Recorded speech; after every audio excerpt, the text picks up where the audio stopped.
Buenos días, hola a todos. Bueno, vamos a hacer un pequeño video de algunos conceptos o algunas cosas que a mi criterio creo importante con esto de registración y que, bueno, nos trate de ayudar un poquito a comprender algunas cosas. Primera situación que tenemos que tener en cuenta, y de paso vamos a reflejar algunos conceptos. Lo primero que tenemos que tener presente es que existe una ley de contrato de trabajo y un convenio colectivo de trabajo. Eso tal cual lo expliqué en clase.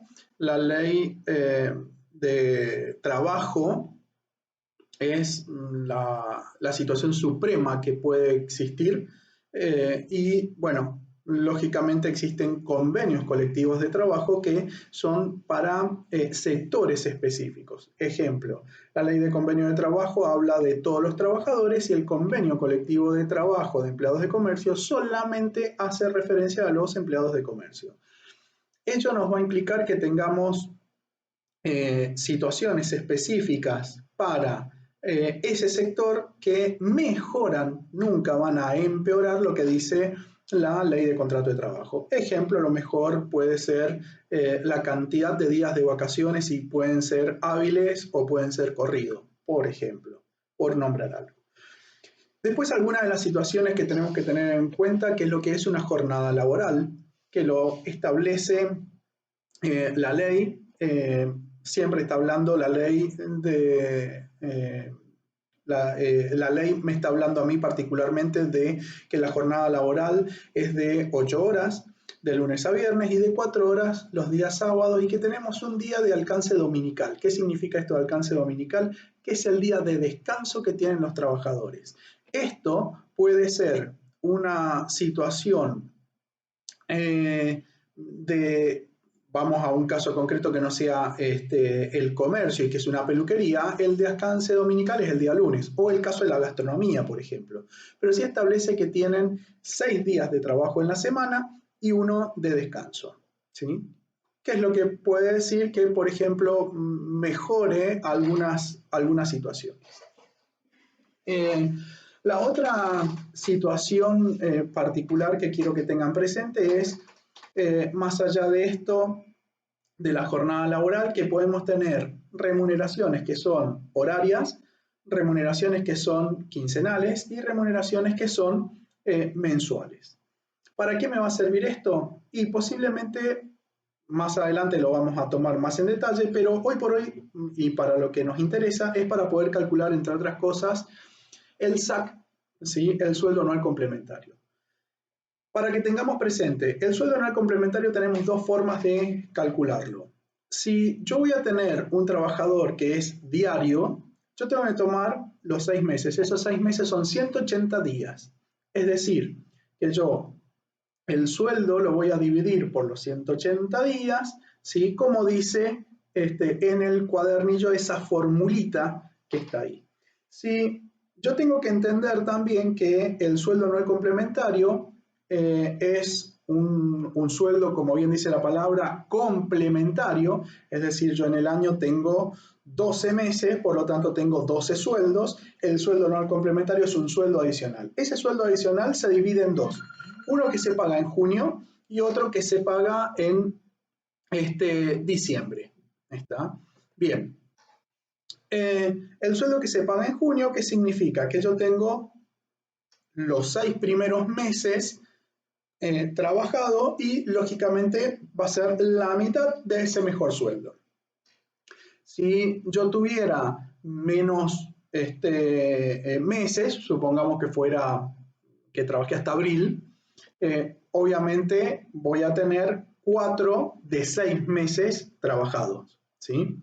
Bien. ¿Cómo sería ese cálculo para poder realizarlo y para poder calcularlo? Siempre vamos a trabajar con valores sencillos. Si yo tengo que mi aguinaldo, anual es de 12 pesos, ¿sí? Yo esos 12 pesos dije que el sueldo anual complementario o el aguinaldo se divide en 2.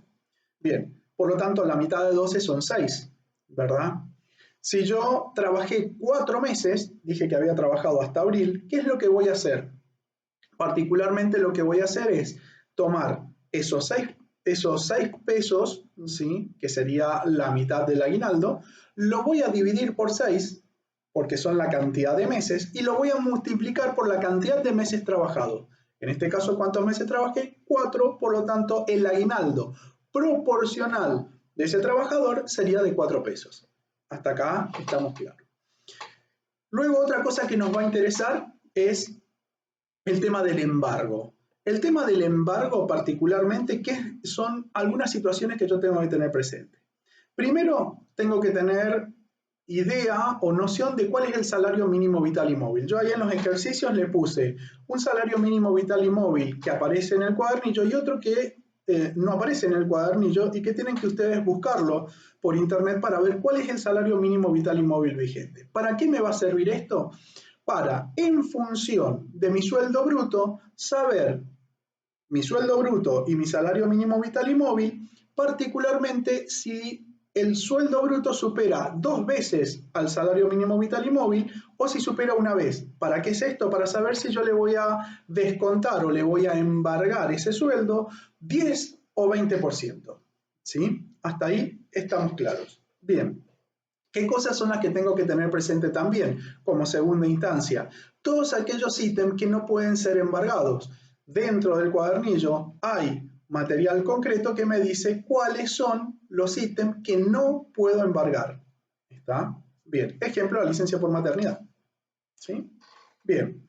Es decir, que si yo dentro del salario, y como yo por ahí en algún ejercicio se lo estoy poniendo, les digo el salario bruto y dentro de ese salario bruto incluye una X cantidad de plata que es una licencia por maternidad o alguna situación por el estilo, esa parte yo la tengo que restar para poder determinar cuál es mi salario bruto y de esa manera poder comparar si supera 1 vez o 2 veces el salario mínimo vital y móvil para poder determinar si es el 10 o el 20% que yo hago. Ahora, hasta ahí tenemos claro. La tercera situación que yo tengo que hacer, ¿cuál es el cálculo? Yo tomo el salario bruto, le descuento, le resto el salario mínimo vital y móvil, ¿sí?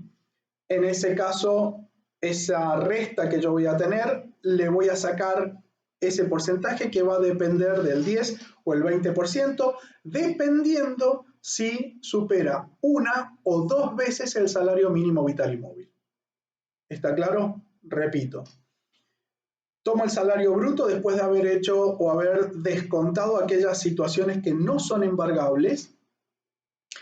Le resto 1 o 2 salarios mínimos vital y móvil, le resto el salario mínimo vital y móvil. Esa resta, ese resultado que yo tengo, lo que hago es restarle o calcular el 10 o el 20% dependiendo de lo que corresponda restarle.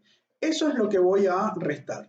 Si yo tuviera un aguinaldo, ¿sí? Un SAC, el salario mínimo vital y móvil se toma como si fuera un salario, justamente. Por lo tanto, el aguinaldo es la mitad de ese salario mínimo vital y móvil.